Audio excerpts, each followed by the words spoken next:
Thank you for joining us. I'm Lauren Thompson. Yet another big week here in Michigan politics. Michigan Republicans are pushing a huge tax cut. But is the governor okay with it? Plus, are we headed into another COVID wave? The Rundown's Jorma Duran and our Capitol correspondent Tim Skubick are here this morning to break it all down for us. It's time to get updated politically here in the state of Michigan, and nobody better than this man right here, Tim Skubick. Tim, so good to see you once again. Let's get right into it. I'm hearing a bunch of tax cut plans being pitched or already being pitched. What's going on? Yeah, take one from column A, one from column B, and let's see what we come up with. Look, it may look on the surface that the governor and the Republicans in the legislature have a disagreement on tax cuts. That is illusionary. What you see going on right now is both sides are staking out their negotiating positions to come up with a finalized package, which is not soup yet.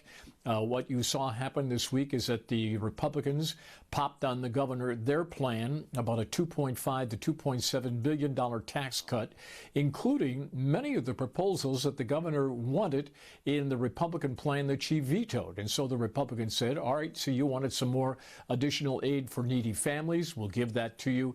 You wanted some aid in other areas and tax credits for children, we'll give you that.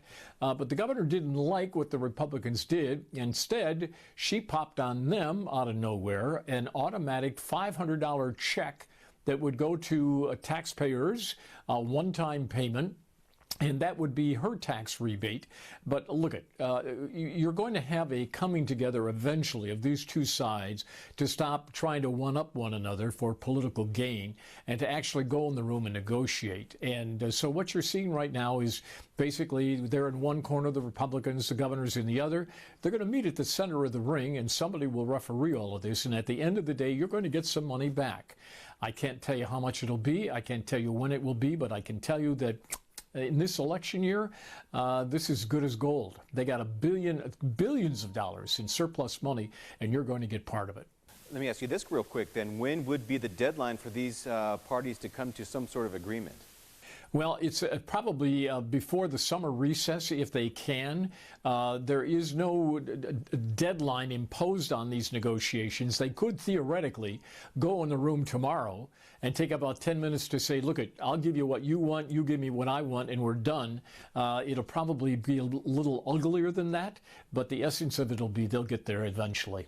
Well, I can't believe I'm talking to you about this, because it seems like every time I talk to you, I bring this up, and I haven't seen you in like 5 months. But close to 40 counties in just 1 month's time has gone from low risk to either medium or high risk when it comes to COVID. This thing's not going anywhere. Mm-hmm. No, it's not, and it's kind of disappointing. But I think the mental attitude in Michigan has changed significantly, as witnessed by the governor the other day, whose storyline now is basically this. You're pretty much on your own. You want to wear a mask? Wear a mask. You don't want to wear a mask? Don't wear a mask. She is not going to issue any mandates. The schools, of course, are concerned here, and some continue to have their mask policies. But the COVID numbers have been inching up. We're averaging about 3,500 cases a day. It was much, much lower than that the last time we talked.